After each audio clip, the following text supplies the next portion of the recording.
A bill before County Council that would restrict pesticide use on private lawns and some public property is scheduled for a vote in the coming weeks.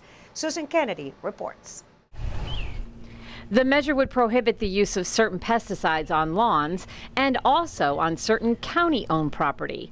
This was the fourth work session on the bill, and at this latest meeting, Transportation and Environment Committee Chair Roger Berliner proposed an alternative with the goal of instead reducing the use of pesticides, and it was approved by the committee.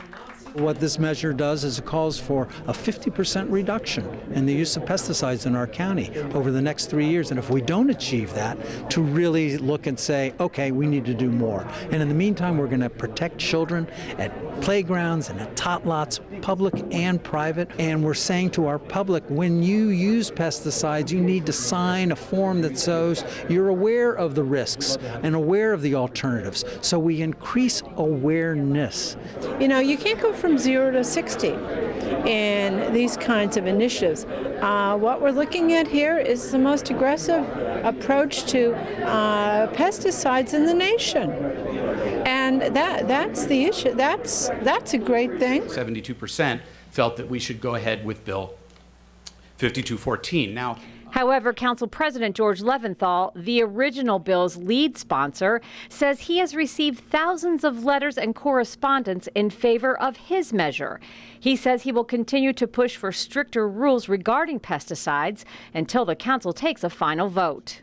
The bill that the committee has approved does not prohibit the use of toxic chemicals on private lawns, and these are chemicals that are clearly known to be associated with a range of cancers, respiratory illnesses, and others. They aren't needed to maintain a green and healthy lawn, and so we really shouldn't be using them. Also approved by the committee was an amendment from Councilmember Tom Hucker that bans pesticide use on county playgrounds, both public and private. If you want to affect the people that are going to be the most closely affected and the most vulnerable, you want to certainly get it to playgrounds. And I think we can tolerate a weed or two here or there. The Parks Department stipulated that they're willing to mechanically remove weeds the way many of us do on our lawns, the old-fashioned way, rather than just spraying pesticides, soaking our playgrounds with pesticides, because I don't want that, and I was very pleasantly surprised today to find out my colleagues don't want that either. The regulation of pesticides is the shared responsibility of federal, state, and local governments, and there is concern that the bill in its current form would be preempted by the state. In the meantime, Councilmember Berliner says that the council will move ahead responsibly in implementing any legislation.